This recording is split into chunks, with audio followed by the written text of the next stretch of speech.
तर मंडळी, आज आपण बनवणार आहोत मस्त असा तवा अंडा मसाला। दरवेळी आपण बऱ्याच प्रकारचे अंडे मसाले किंवा अंड्याच्या रेसिपी बनवून खात असतो, पण ही रेसिपी अशी आहे की अशी झटकन बनते आणि चवीलाही खूप छान लागते। आणि असं नाही आहे की बरंच काही आपल्याला करायला पाहिजे, अगदी बेसिक साहित्यामध्ये बनते। त्यामुळे नक्की ही रेसिपी तुम्ही ट्राय करून बघा। इथे मी 4 अंडी घेतलेत आणि पाण्यामध्ये जरासं मीठ टाकून छान ना उकडून घेते। मीठ टाकल्याने काय होतं, सालं आहेत ती सहज निघायला सोपं होऊन जातं। आता इथे लागणाऱ्या सगळ्या गोष्टी आहेत त्या मी चिरून घेतलेत। कांदा टोमॅटो आहे तो अगदी बारीक चिरायचा आहे, म्हणजे ग्रेव्हीमध्ये तो छान लागतो। आणि हिरवी मिरची कोथिंबीर अशा बेसिक गोष्टी चिरून घेतलेत मी। बाकीची सगळी तयारी झाली तोपर्यंत अंडी आहेत ती मस्त उकडली गेली होती। आणि तुम्ही बघू शकता मीठ पाण्यामध्ये घातलं होतं, त्यामुळे अगदी सहज त्याची सालं निघतायत। त्यामुळे मीठ नक्की घाला, तुम्हाला फरक जाणवेल। सगळी अंडी व्यवस्थित सोलून घेतल्यानंतर त्यांना 4 पीसमध्ये उभं कट करून घेतलंय, म्हणजे ग्रेव्हीमध्ये आपण तसं वापरणार आहोत। तुम्हाला हवं तसं तुम्ही याला कट करून घेऊ शकता। आता अंडी कट करून आहेत ती मी बाजूला ठेवलेत, तर ग्रेव्ही आपण तयार करायला घेऊया। इथे पसरट असा तवा घेतलेला आहे मी, म्हणजे आपल्याला सगळं छान मिक्स करायला सोपं होऊन जातं। आणि पळीभर सारखं आपल्याला इथे तेल घ्यायचंय।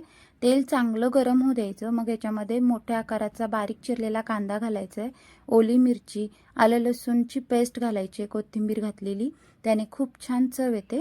सगळं छान परतलं की अर्धा टोमॅटो बारीक चिरून घातलाय मी। सगळं छान परतून घ्यायचं आणि आपल्याला मीठ घालायचंय।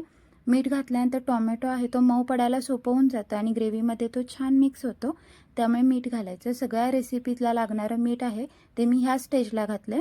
आता थोडीशी हळद घातले, सगळं छान परतून घ्यायचं, म्हणजे कांदा आणि टोमॅटो आहे तो मस्त मॅश होतो। सगळं छान मस्त मॅश झालं की ह्याच्यामध्ये काही स्पायसेस घालायचे आहेत। इथे मी 1 चमचा धना पावडर, 1 चमचा जिरे पावडर आणि 2 चमचे लाल कश्मीरी तिखट घातलेलं आहे, याने कलर खूप छान येतो। आणि सगळं छान असं परतून घेतलं। तुम्हाला तिखट जेवढं आवडतं ना त्यानुसार तुम्ही इथे मिरची पावडर घालू शकता, कारण आपण हिरवी मिरची सुद्धा इथे घातली होती त्यामुळे।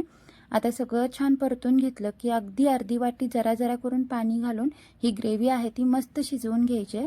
लास्टला याच्यामध्ये हिरवी कोथिंबीर घातले, याने चव खूप छान येते। सगळा मसाला छान शिजवून घ्यायचा, ग्रेव्हीला मस्त तेल सुटेपर्यंत याला छान परतून घेतलं ना की मग लास्टला आपण चिरून घेतलेली जी अंडी होती त्याच्यामध्ये घालायची आहेत। मी जवळून दाखवते, बघू शकता अशा प्रकारे उभी कट करून घेतले। तुम्हाला ज्या साईजमध्ये ज्या आकारामध्ये कट करून घ्यायची आहेत ना तशी घेऊ शकता।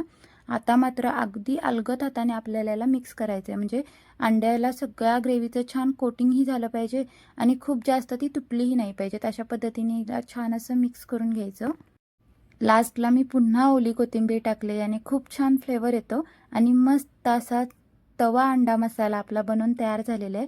नक्की ट्राय करा, आवडेल तुम्हाला। आवडले तर रेसिपी लाईक करा, शेअर करा।